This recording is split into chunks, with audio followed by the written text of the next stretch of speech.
When I was in high school, I had a friend who had a set of these Bose 201 Series 3 speakers in his living room. And I remember spending hours in that room listening to our favorite music thinking, man, these speakers are amazing.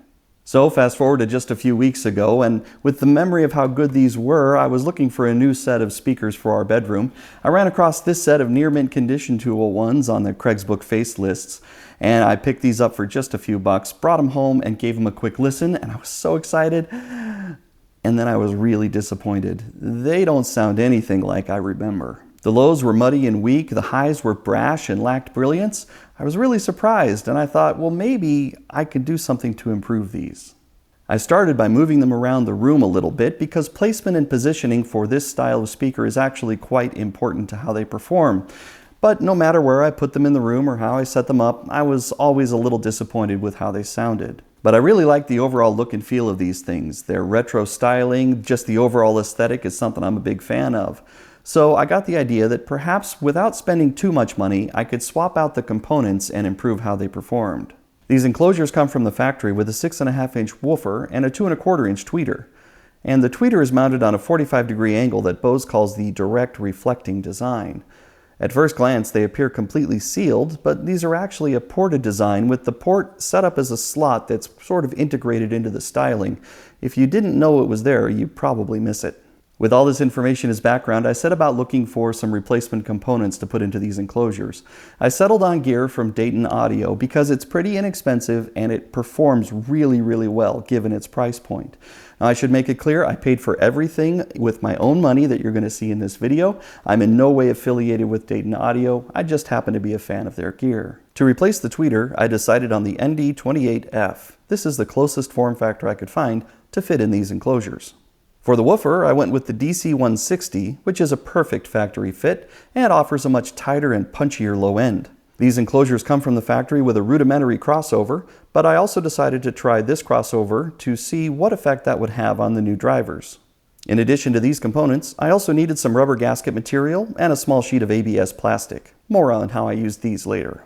Before I changed anything about the factory setup, I took some very carefully calibrated measurements. Now, I'm about to get fairly geeky and technical, so before your eyes glaze over and you fall asleep, feel free to look down into the video description where I've marked with chapters the different headings I'm going to cover. Feel free to skip ahead to the parts that most interest you. Here's a quick rundown of the gear and the methods I used for the measurements. This starts with a calibrated measurement microphone. I used the EMM6. This is also from Dayton Audio. This is a precision electret condenser microphone with an extremely flat frequency response and a true omnidirectional polar pattern designed specifically for taking room measurements. Every mic is measured when it's manufactured, and the manufacturer provides a calibration file specific to this exact mic that I will use with the measurement software to make sure we're getting a clean reading that is not influenced or colored by the mic itself. Speaking of the software, I'm using REW, or Room EQ Wizard, to perform the measurements. This is free software that offers an amazing variety of tools to accurately measure speaker performance in any room. More on this in a bit. Returning to the hardware, the microphone is plugged into my Tascam Portacapture X8, which I've set up as an audio interface on my laptop so that REW has access to the microphone signal in real time. The laptop's audio out is wired to the input of the amplifier I'm going to use. This is the Fosse Audio BT30D Pro. As you can see, I'm not using a subwoofer, and this is how I set the knobs for all of the tests you'll see me perform in this video. The speakers were then wired to the output of this amp, one speaker per channel. And to reiterate, I paid for all of this equipment out of my own pocket. I'm not sponsored by any of these companies. I simply like this gear.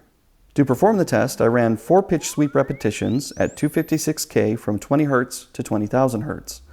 I measured from 5 separate positions in the room, which I carefully marked with tape on the floor so I could accurately place the mic in the exact same position for every speaker configuration. Once a position's measurement was collected, I applied smoothing of 1/6 to make them a bit more readable. After collecting measurements from all 5 positions, I averaged those 5 measurements together to produce this frequency response graph of the factory original components. Now, I promise to keep this nerdy stuff brief, but if you are not familiar with a frequency response graph like this, here's what it shows. It's worth mentioning here that this response graph is not just of the speakers, but rather of the speaker response in this room.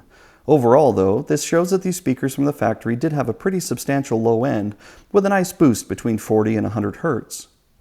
The low mids are also prominent. All of this is due to the pretty decent woofer that Bose included. The response stays relatively flat from around 600 Hz up to about 2000 Hz, by which time the woofer has essentially left the chat and we are relying mostly on the tweeter to deliver the upper mids and the highs.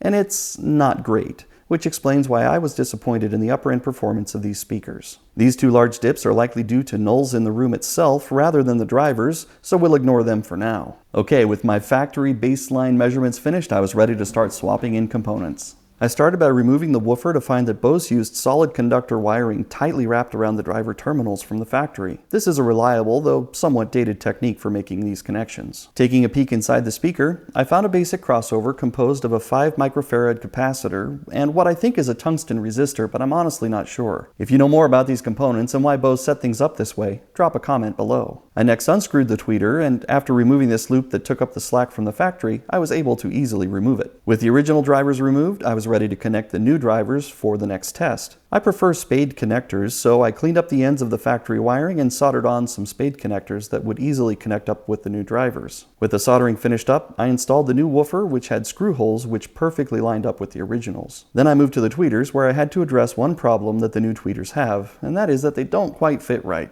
As you can see, the screw holes don't quite line up, and I could have just popped some screws into the new tweeter and kind of forced it to fit, but that would leave the old screw holes visible, and while I generally like to run these things with the grills installed, I don't want to leave ugly screw holes like that. So I'm going to make an adapter. This is where I used the plastic ABS sheet that I showed earlier. I carefully measured the size I would need, then I cut out a couple of squares of the plastic. A few seconds with some sandpaper cleaned up the edges and slightly rounded the corners. I then used the old driver to mark the locations I'd need to drill the screw holes, and I also marked the center so I could use this hole saw that I have that perfectly fit the diameter of the body of the new tweeter to drill out the center. Finally, I drilled out the marked screw holes and I was ready for a test fit. This is where I discovered one mistake that I had not anticipated. The edges of the frame of the new tweeter would interfere with the screw locations of the old tweeter. So off camera, I just notched the frame of the tweeter and now everything fits perfectly. Finally, I made some quick rubber gaskets out of the sheet of rubber I showed earlier, one to go behind the new adapter plate and one to go behind the tweeter. I finished things off by installing the tweeter with what some of you are probably going to feel very strongly are the wrong color of screws. Sorry I didn't put up a trigger warning, but these are what I happen to have on hand, and if I'm happy with the final results, I'll eventually replace these with some black screws. With both the drivers replaced, I was ready for my next round of testing. I performed exactly the same set of tests with these drivers installed as I did with the factory setup. I measured from the exact same 5 locations in the room with exactly the same measurement parameters, the settings, the levels, etc. All of it was exactly the same. As with the factory measurements, I took the average of the 5 different locations that I measured to produce this graph. After the measurements, I spent some time doing some critical listening to these with just the new drivers installed, and I was immediately impressed. The highs were much more sparkly, and the bass was a lot more thumpy and present, especially in the sub-bass and lower frequencies. I'll show some specific graph comparisons shortly, but first, let's get the crossover installed and measure that setup as well. I removed all the factory components from the enclosure, then I soldered some short leads from the negative and positive of the terminal block to connect to the input on the crossover. I then used the crossover as a template to mark where I'd need to drill some holes, as there was no other good option for getting these mounted. I countersank the holes and dropped some screws into them, then temporarily covered them with some tape so they wouldn't fall out as I flipped the enclosure over. This leaves me with the 4 screws in the perfect position to install the crossover inside the enclosure. I secured it in place with a washer and nut on each screw, and then connected the power leads from the terminal block. Next, I added spade connectors to the wires for the woofer and the tweeter, connected them to the crossover, and routed them out of the holes for the drivers. I made sure to put the factory supplied batting back into the enclosure, and then I connected up the drivers and screwed everything carefully back into place. Then it was time for yet another round of measurements and another listening session. I again measured exactly the same way as I did in the first 2 setups, and the resulting graph looks like this. The crossover had a much larger impact on the performance than I anticipated, really bringing out the upper mids and the higher sparkly top end. Here are all 3 measurement graphs overlaid on each other, with the originals in blue, the new drivers in green, and the new drivers plus the crossover in red. This video is already plenty long, so I'm not going to go into a very detailed analysis of all of the different nuances I see here, but I do want to point out a few things. First, if you look at the lower end of the bass range, you can see that the replacement woofer has made a large difference there. While the new woofer is performing a lot better than the factory original, adding the crossover did not make any difference in this area, which is exactly what I would expect. Things get a little bit more interesting in this area though, as between around 200 and 350 Hz, the original drivers are indistinguishable from the new ones. However, adding the addition of the crossover has pushed down the frequency response in the new driver in this section. As we move through the rest of the mid-range, we really see the effect of this crossover. The difference between the new drivers alone and the new plus the crossover in this section is drastic and substantial. And as we continue on, the effect of this crossover is seen throughout the rest of the higher frequency ranges, adding an awful lot more sparkle and presence to the top end. While all of these graphs and my explanation will be a little bit helpful, none of it's going to really replicate what it's like to be in the room to listen to these things. And while I'd love to have everybody come and be in here with me, I don't think there's enough room.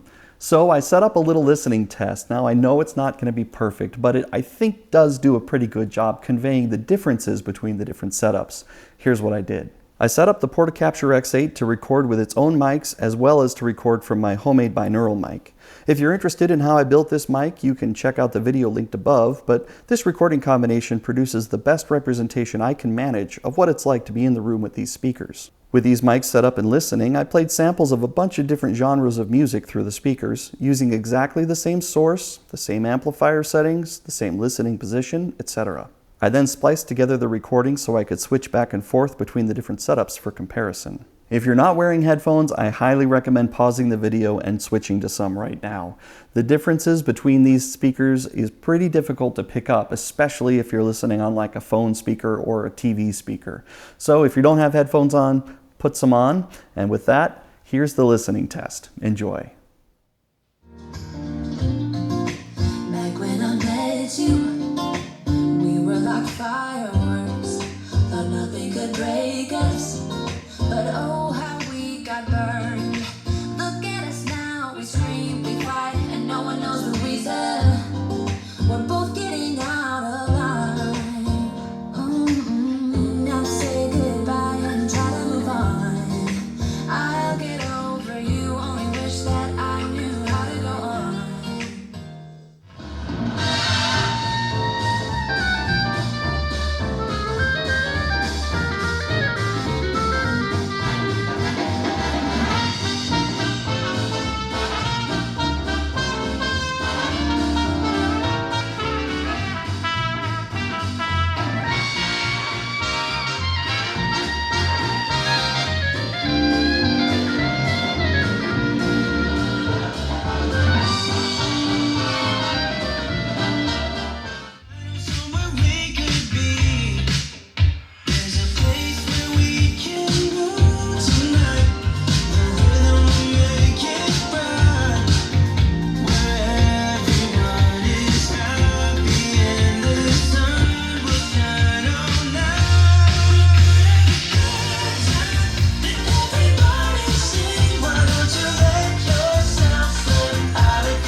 our back. Never fold, never crack. We've always rolled with a pack.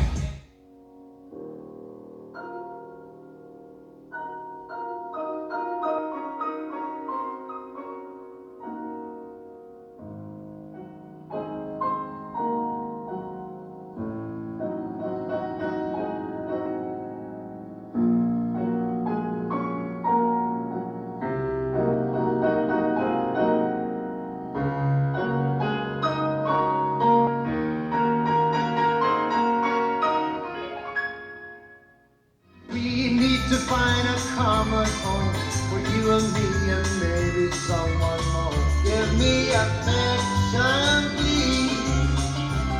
I feel need to speak my mind, and baby you're one of a kind. Give me affection, please. It's off the wall, but beautiful. Whatever you need, it's all okay with me.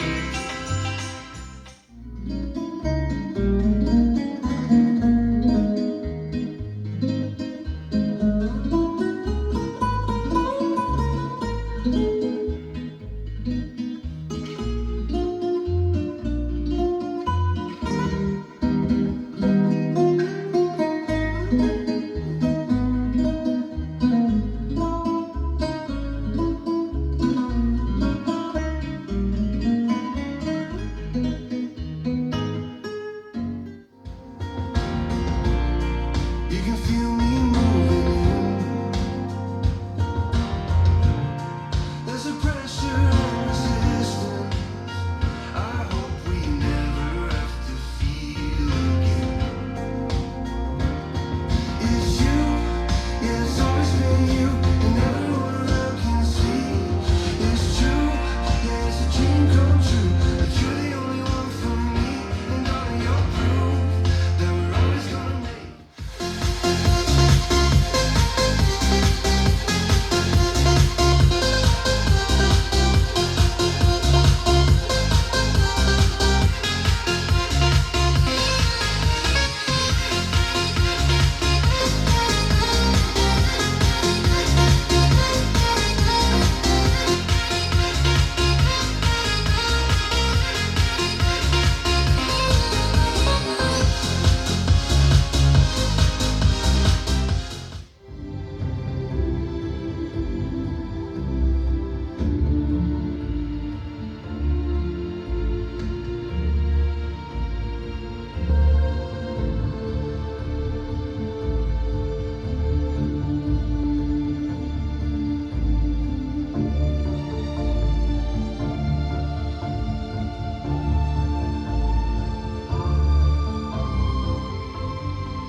It may be difficult to really strongly hear the improvements, but there are definite improvements with the new drivers and then another round of improvements with the new crossover.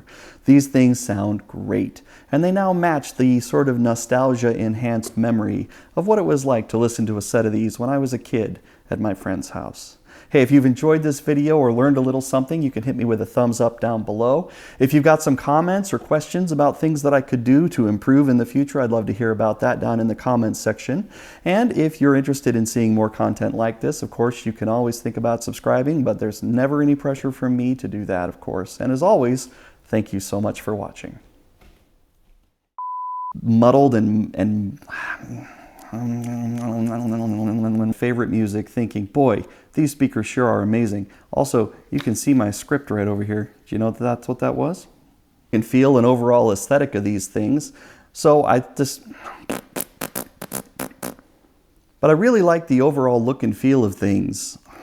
A friend of mine had a set of these Bose 201 Series 3 speakers. I'm never going to record this. I'm never going to get it right. When I was in high school, I had a friend who had a set of these Bose 201 Series 3 speakers in